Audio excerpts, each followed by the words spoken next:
Smoking. The Assna, still top of the league. Pack.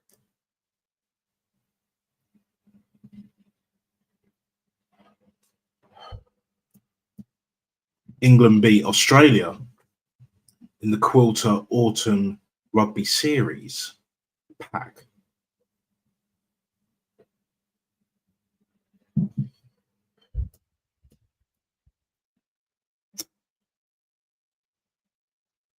And last but not least, you can see me.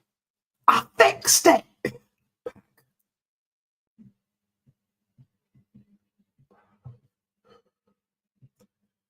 What is going on, people? Back once again for the Renegade Master, live and direct, and now in full effect, baby. Here we go. Let's frigging go, guys. We can do it, guys. The light bulb, guys. We're digging for the golden nuggets. We keep digging and digging and digging.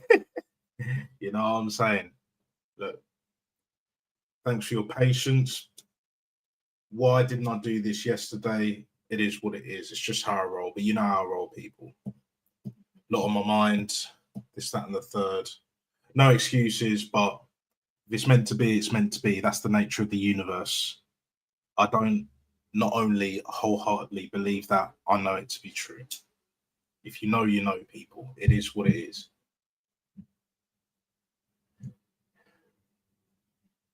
Ain't no stopping us now. Woo! We're on the move. Boom, boom, boom, boom, boom, boom, boom, boom, boom, boom, boom. Best believe that. Top of the fucking league. Burnley 0, the Assna 2. It was actually a top quality first half.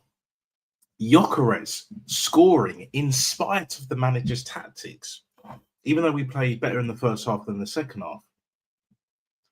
And then man like fucking Declan Rice baby and all of that. A goal from open play, no less. A goal from open play. Right?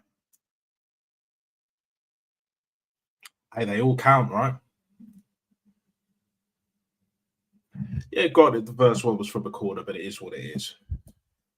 Second half was disappointing. We just sat back. And to be honest, even in the first half, Saka had a chance, should have buried it. We'll get on to him in a bit. No, a little bit, actually, I should say. But yeah, all round a solid performance. Other than one chance right at the end, pretty much 90 plus minutes, they didn't even look like scoring. Not a shot on target the entire game. Another fucking clean sheet. What is it, like 5 wins in a row? 4 or 5 wins in a row? Yeah, Liverpool won. Yeah, City won. I saw the City game. But we keep it moving. I'm not getting overly gassed because really and truly, bigger tests are yet to come. We do have Slavia Prague on Tuesday, I believe, so I will be doing a match reaction, and I will actually do it on the night. Probably will be an upload. I definitely need to be doing more uploads. I might even do one tomorrow. I do have some stuff to do, things to sort out, but if all is good in the hood, understood, look forward to that. Definite possibility on that day. I'm a poet, I fully well know it. But anyway, I thought all the players did well. I'll summarize this very quickly. The only one that disappointed, no surprise, Bukayo Saka.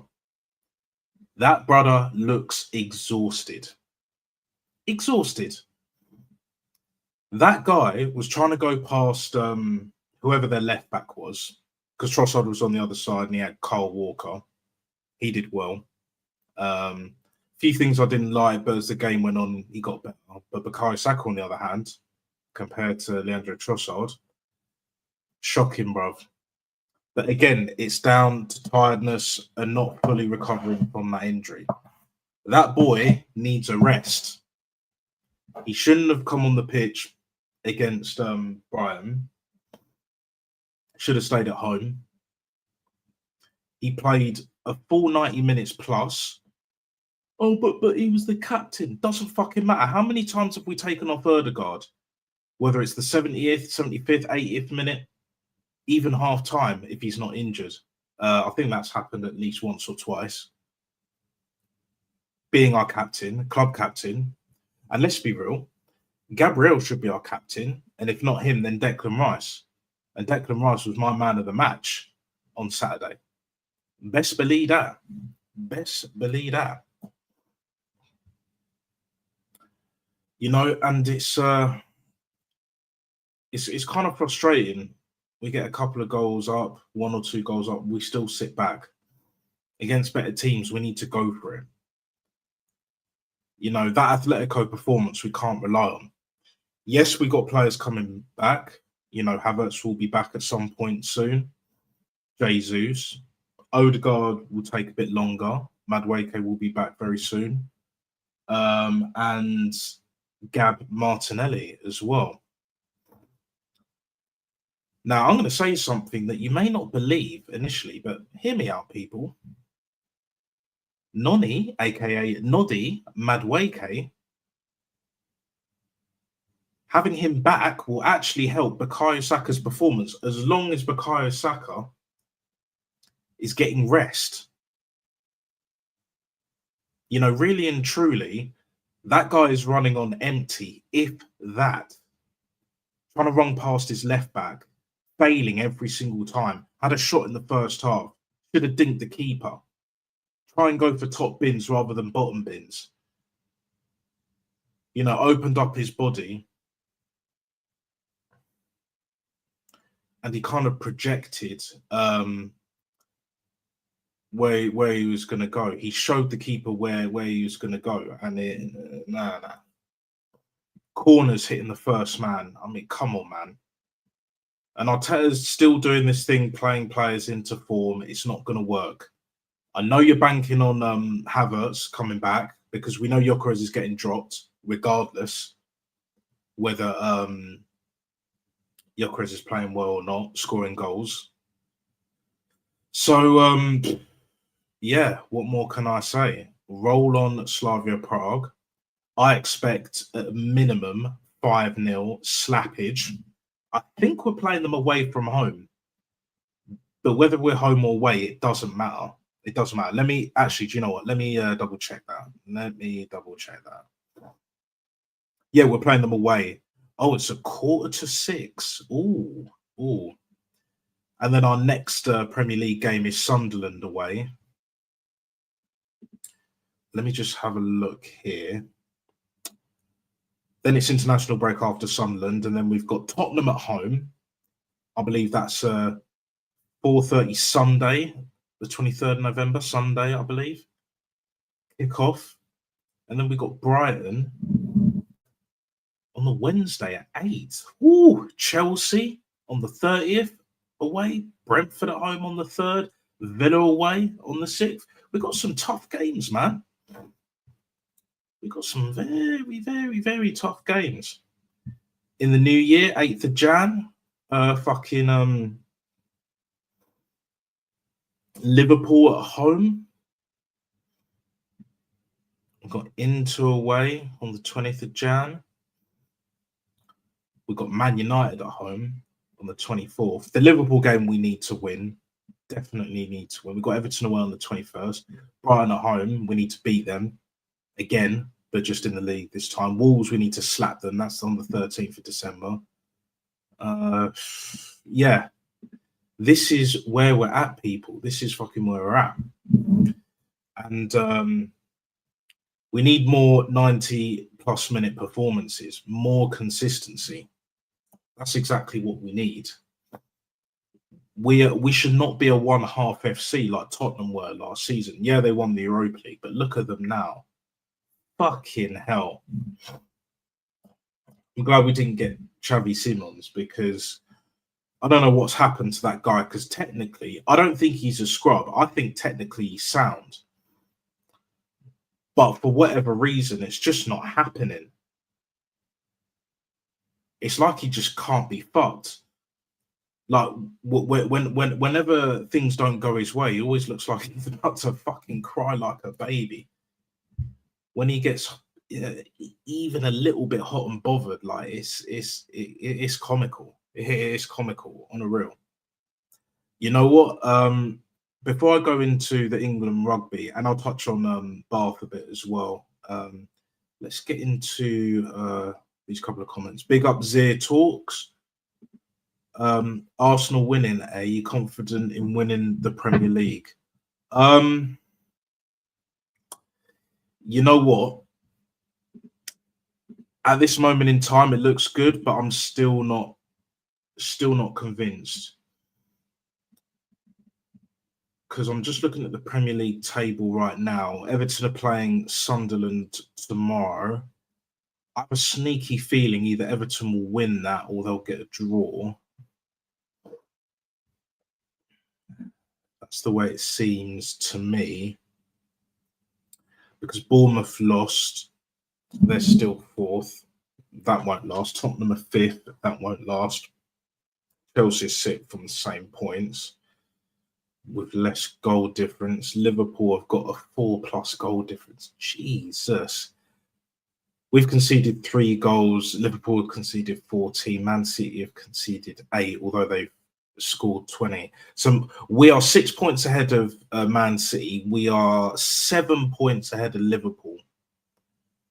Wait till January and then roll on to late March, early April, see where we are. If we're still 8 points clear in this Premier League season, maybe, just maybe, but this is the season Arteta has to win the league title. And in my eyes, he has to win the Champions League as well. He definitely has to win the Champions League. For me, the only way Arteta stays is if he wins the Champions League. And even then, if I was him, let's say for argument's sake, we win the league and Champions League, we do a spicy double, bruv. You know what I'm saying? Then I would do the Jurgen Klopp thing. It's been a crazy 6 years, talked a lot of bullshit, got there in the end after spending £1 billion plus. But I'm going to go out on my own terms and I'm going to keep my stock high. But for me, Arteta won't do that because he's more stubborn than Wenger and he's more narcissistic and arrogant than Arsene Wenger ever was. That's Lego head in a nutshell. Yeah, like for me, in order for us to win the Premier League, once we get to a point where the set pieces don't work anymore, and it will stop working, whether it's when the likes of Jesus, Havertz, Odegaard, Madueke, Gab Martinelli come back, and we keep playing that football, then I believe that the City will probably nick it in the end. Now, if Arteta switches it up and we play 22-23 football, total fucking football, and even if we don't, if it's a bit more balanced, like Ancelotti-esque, for want of a better term of phrase than that, right? Change the formation. 4-4-2. I don't see why we can't play Havertz and Gyökeres up front. I don't. Bring Martinelli on. Whether you sub off Gyökeres, whether you sub off Havertz, because for me, 2 up front will change the game. And Arteta could do what Unai Emery did, especially in that Europa League campaign, his only full season, where we got to Europa League final and the players fucking lost it for us. They just collapsed in the second half. It was a fucking disgrace. I remember that like it was yesterday, pretty much. Because where I live is Chelsea area. It's technically not in Chelsea, but not as far away as people would think. But it's an area where there's a lot of Chelsea fans. It's predominantly Chelsea fans. There's some Liverpool, Man United, Arsenal, of course, but it's mainly Chelsea, proper Chelsea. Chelsea. Yeah. You get what I'm saying, bro. You know what I mean? So We need to play that total fucking football, 4-4 fucking 2. We rotate. We're dealing with the injuries well, but we've got tougher tests ahead in the league and the Champions League. We got Palace mid-December, I think it's the 16th, in the quarter final of the League Cup. Yeah, and we're at home. So for me, like, I'm not saying we're definitely not going to win the league. I'm just saying we're definitely not going to definitely win the league. So in other words, I'm not going to say we're going to outright not win the league, but I'm not going to say at the same time we're definitely going to win the league. Because after that 8 points clear, we could be 15 points clear by March. I'm not saying we're winning the league. Nah, if we're 15 points clear and it's damn near mathematically done by April, early to mid-April, then you'll hear that talk.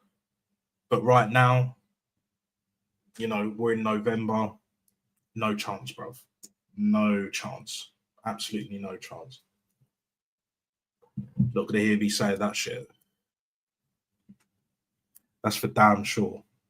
Because for me, it's a marathon, not a sprint. Arteta knows this, but he still persists on playing his favourites and running them into the ground. You know, for example, like Ben White against Brighton in the 4th round, it's shocking. Norgard, not good enough. Everyone played well against Burnley, apart from Bukayo Saka, of course. Saka, excuse me, that boy needs a fucking rest. I'm going to be real, he needs a fucking rest. But it is what it fucking is, people. It is what it fucking is. Okay, I'm going to go on to the England-Australia, aka the Wallabies. We beat them 25-7, I believe. Very convincing. I'm still disappointed that Ben Spencer didn't start. Alex Mitchell has done very well. You know, anyone that's watched my channel, you know my thoughts and feelings on him. You know, where I wasn't convinced, but since the Lions tour, like the longer he was there, the better he got.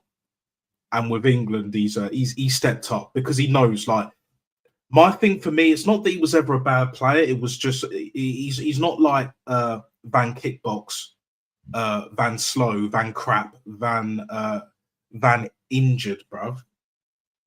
Van Portley, basically. But at the same time, in the Premiership, he's doing well, but internationally in the Lions, he was struggling because he couldn't keep up with the pace. But he's a lot sharper, and he's operating at the speed required, and it's more mental than physical because he ain't no slouch, Alex Mitchell. He ain't no slouch, but he understands that you don't get the time that you do in the Premiership, and you can include the Prem Cup and that, even Europe to a degree, like. But for me, he has stepped up.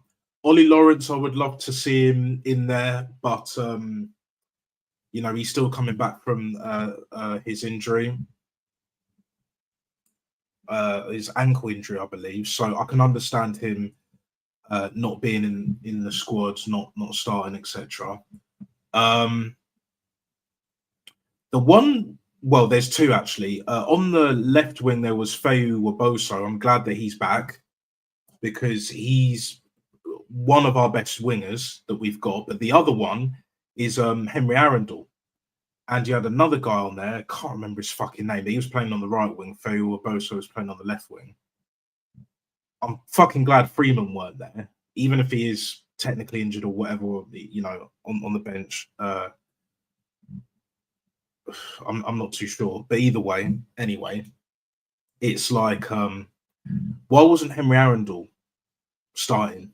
Henry Arundel on the left wing, Feu Waboso, and then you got you got Freddie Stewart at fullback, because I think, correct me if I'm wrong, either in the chat or in the comments after the streams ended, Furbank is possibly injured because he's our best fullback because he gives us more going forward. Now, Freddie Stewart is better under the high ball, You can utilise him in certain games. So against Australia, I think he's calm.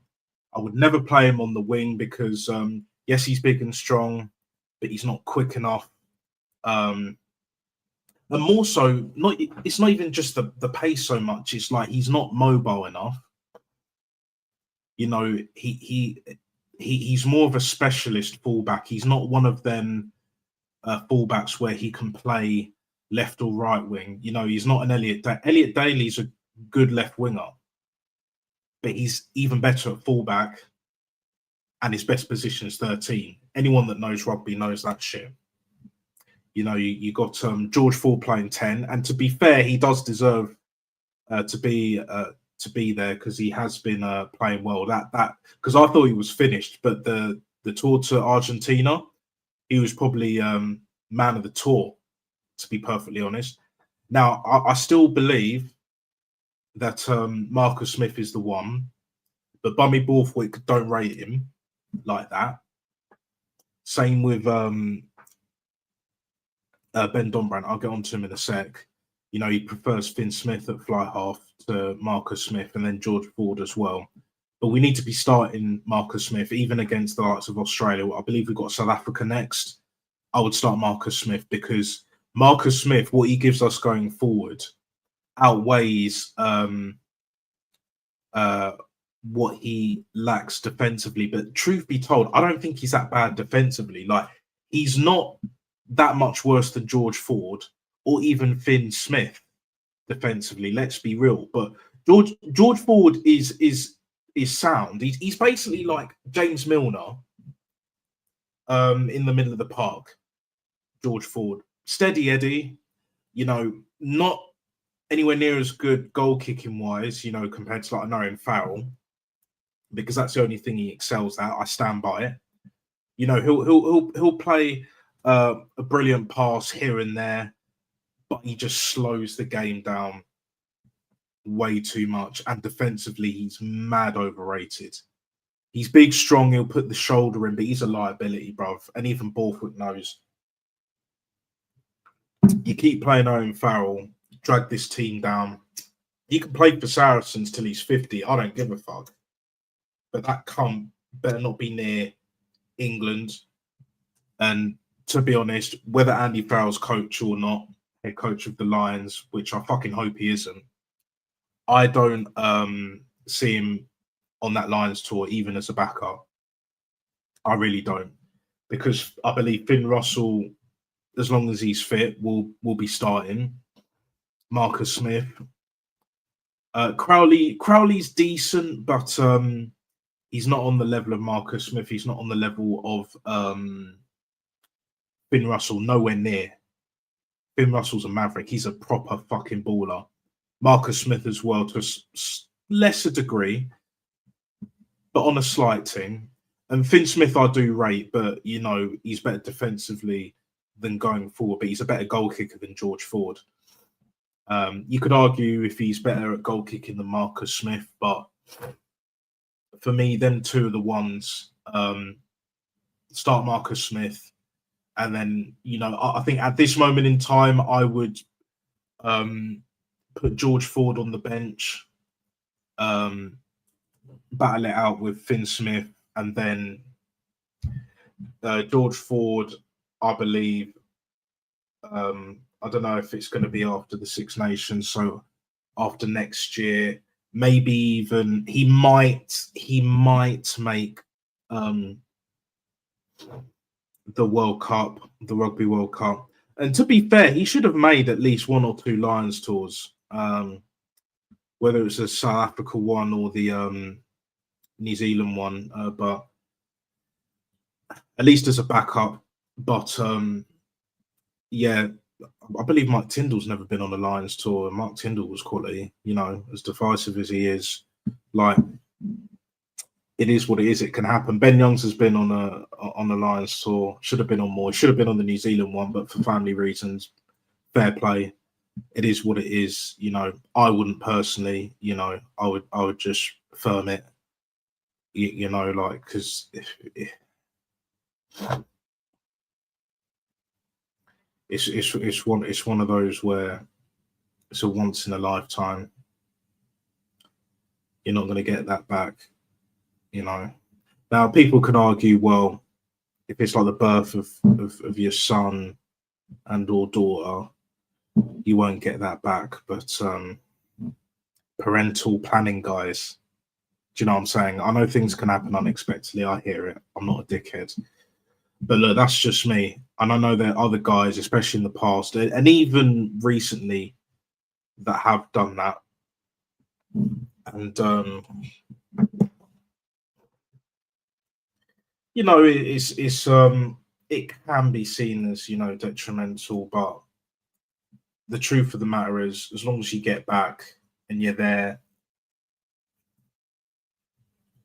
you know, it is what it is. It depends in it, because when you're working, and especially when you're in that field, when it's like a dream come true, you know, for example, like a tour to New Zealand, it's every 12 years.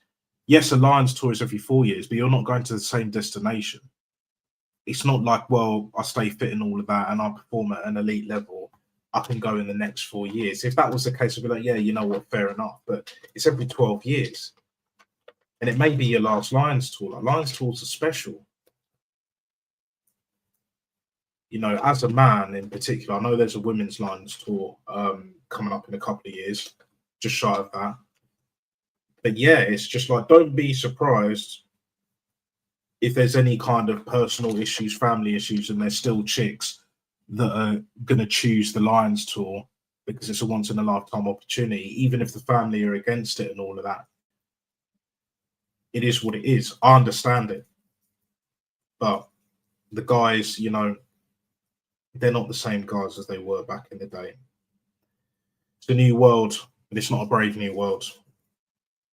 Only for a select few out of billions, bro. It is what it is. It is what it is. But I digress on that part. We move. We move. Dombrandt. Alex Dombrandt. I didn't see him on the pitch. If he was, correct me if I'm wrong, people, but he needs to be starting, especially with Tom Willis going to France. Really and truly, he's our only out and out number 8. Now, Pollock came off the bench, scored the try. I love Henry Pollock. He's a wild card. He's fucking brilliant for the game. Superstar in the making. But truth be told, as much as I rate Henry Pollock and he does have mad skills, for me, Ben Dombrandt, when he's on it, he's better. Some would say that's biased, especially people, you know, my friends, family, peers that know, you know what I'm saying? Because I used to go to school with him.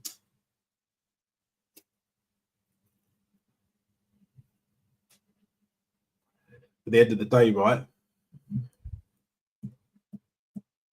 that guy is the one. That guy's got handling of a centre, bro, playing number 8. He's big, strong, mobile, everything you want. You know, he's not the same as a Benel. Benel ain't an out-and-out number 8. For me, Benel's best position, I'd say, is open side, but he can play blind side. As much as I rate Tom Curry, he weren't really performing in the Lions tour. He was hit and miss. Yes, he got a couple of tries, cool, but it's just like in football. You can score a goal or two and still not have a great game, a great performance. You know what I'm saying? So it's just one of them ones, isn't it? Alex Dombrandt should be starting for England when he's fit and available. He needs to be in there. If we want to win the World Cup, Rugby World Cup in Australia in 2027, he's got to be the one. You know? Look to the future. Henry Pollock at 6. You could play Benno at 7. Put Alex Dombrandt at 8. Curry whole bench, because I think Tom Curry is still more than good enough to be in this England squad and play games, but I see him more of as an impact player. Last 20 minutes, especially against like the Wallabies, the Springboks, okay, South Africa, the All Blacks, New Zealand, France, Argentina, Ireland, then types of games, bro. Even the banana peelers, the bogey teams, the slippery slopes like Samoa. I would say probably more so Fiji at this moment in time, although they're definitely up and down. They're so inconsistent. But they've got wicked ballers. I've always rated Fiji the way they play. Argentina have taken it to another level. Italy, you never know, but they've never really quite done it in a Rugby World Cup. Never really got close to quarterfinal. Ireland haven't been to a semi-final, and they should have been. Definitely last tournament in France in 23. And in 27, who fucking knows? But that cunt, that useless cunt, bummy ass Steve fucking Borthwick, he'll probably last until the Rugby World Cup. After that, bin him. To be honest, I would bin him after the fucking Six Nations. But to be honest, it won't happen because with England, the squad is stacked with talent, experience. There's a nice blend. Borthwick's one of the luckiest men in world rugby right now. A bit like Arteta. Ironic that. Now, as I mentioned earlier, very briefly, I will get on to Bath. Now, Bath played Bristol in the Prem Cup. Just for the record, the treble is still technically on because I forgot the Prem Cup. There's two groups. There's Group 1, Group 2, A, B, whatever. So, yes, we lost at home to Exeter, but we absolutely slapped Bristol in Bristol down the road with our B team and the odd C team. Turned up, played much better. It was a bit more of a robust performance. It wasn't as great on the eye, but we got the job done. We need to beat everyone else in that competition, and who knows, we might still get through. But the treble is still technically on. So my bad, my apologies. I thought it was one and done, but it's not. Not yet, anyway. Not yet. I think we play each other once, maybe twice. I'll check for the next stream. So yeah, but I'm looking forward to Bath this season. Premiership, we're top, looking pretty. Autumn internationals, I believe we will still be top. In Europe, I think we'll be fine as well. Like, I really want to see us win the Heineken Cup, the Champions Cup. Either way, I want that treble, bruv. And if we can get another treble, the proper treble, history in the making. I see us winning back-to-back league titles, which means we're a lot closer to Leicester because Wasps have won 6, even though they're like at the bottom of the rugby pyramid. They're like in the 10th division. Like their owner fucked them in the ass royally. Prison settings, bro. They need it. They need a Prison Break revival kind of team, bro. I swear. And yeah, Leicester doing well. We should have beaten them at Welford Road, and we should beat them at the Rec in the reverse fixture. But I don't see us not winning back-to-back league titles, and the fact that we've already done it now, the quality that we've got. Ben Spencer, England international, doesn't start as much, but he fucking should. But it is difficult because of Alex Mitchell. But if you have the likes of Randall, and I'm not talking Randall Weems from Recess, that bitch ass nigga, but anyway, and fucking Van Injured, Van Slow, Van Kickbox, bro, Van Portfleet, yeah. If he's not number one, he's definitely number 2. But for me, he's number 1. So there's a lot of competition for scrum half outside of Van Portfleet. It's really Alex Mitchell and Ben Spencer. Randall will be back up. He's decent. He's a lot better than Van Portfleet. Van Portfleet, he's been doing all right in the Premiership, but again, international level, he's not it, bruv. Borthwick will try and slip him in there like ahead of Ben Spencer, but it's just bullshit, bruv. It's fucking bullshit. But will Borthwick change just to keep his job? Play the right players? Who knows? great start to the autumn series, but we will have to see. But Bath, other than Ben Spencer, we got fucking Sam Pepper, I believe. We got Finn Russell, Carreras, Ollie Lawrence, Henry Arundel. We still got Joe Thocken, singer. Like we've got ballers. We've got proper players, man. Sam Underhill, and Sam Underhill played for England on the weekend as well, I believe. I don't know. I think he started as well. So underrated, man. He's such a great player. At the breakdown, for me, as much as I rate Tom Curry, I think Sam Underhill's better. It's just the injuries, man. Tom Curry, you got a whole bench, and you might not even make the squad because you've got Henry Pollock on the scene. It is what it is. You got Cunningham South to come back as well, I think, unless he's not injured. I can't remember, but correct me, especially Todd, because I know you're well into your rugby as well, fellow Bath fan as well. I think you're in that area or region on top of that. So, yeah, let me know in the comments when you stumble upon this stream, because I know you will. You've been supporting me from day one. So big up your damn self each and every single time. But, yeah, that is pretty much the weekend roundup. Figured it out. So fucking glad. Finally got my camera to work. I think it was a VPN that did it, but I will double check that the next stream I do. So if I don't upload Tuesday night, or when we play Slavia Prague, away at Slavia Prague, the Assna, basically, I will see just before I go live and direct in full effect, if that is the case, if I'm doing the live stream, if the VPN was an issue, or I just had to close and open Chrome again, because for whatever reason, like software issue, StreamYard bug it. But this stream has actually gone very well. So a lot smoother. Lot smoother. So if it is a VPN issue, it's a bit annoying for me, but it's what it is. Got to do what we got to do, innit? But yeah, that'll do, donkey. That'll do. If you know, you know. But I ain't no fucking donkey. I ain't fucking Havertz, bro. You know what I'm saying? That fucking clown. Anyway, let me know what you think in the comments below. Like and subscribe. Still on the road to 100 subs. I think we're on 84, maybe 85. I think last time I checked it was 84, give or take.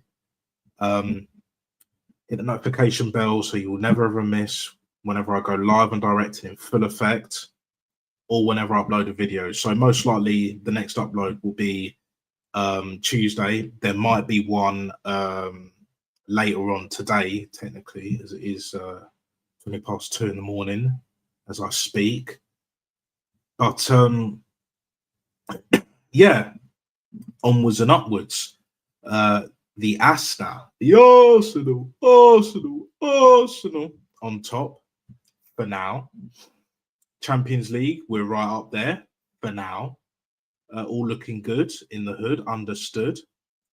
Bath doing their thing back once again for the Renegade Master. England, right here, right now, Fat Boy Slim settings. As long as Borthwick don't fuck it up and understand it's the players that are going to win the games. It's going to keep him in a fucking job as well, the cunt. Then, yeah. It's not looking too bad this November. I might actually enjoy this November. Because I used to enjoy Novembers, especially with, you know, being autumn internationals. But I watched the highlights. I actually forgot that that the game was on. I believe England are playing South Africa next weekend. I will do a match reaction for that. If not, I'll probably do another weekend roundup, or it will be linked match reaction with when we play Sunderland, because I think the England game kicks off at 3, I believe, or it might be 4. But I have a feeling that the game overlaps with Sunderland, because I think we're playing Sunderland. What time are we playing Sunderland? Yeah, it's at 5:30. So if the game kicks off at 4, I can watch about an hour of rugby. But what I'll probably do is I'll watch the England game and then I'll catch Arsenal Sunderland game because I think it'll be probably 0-0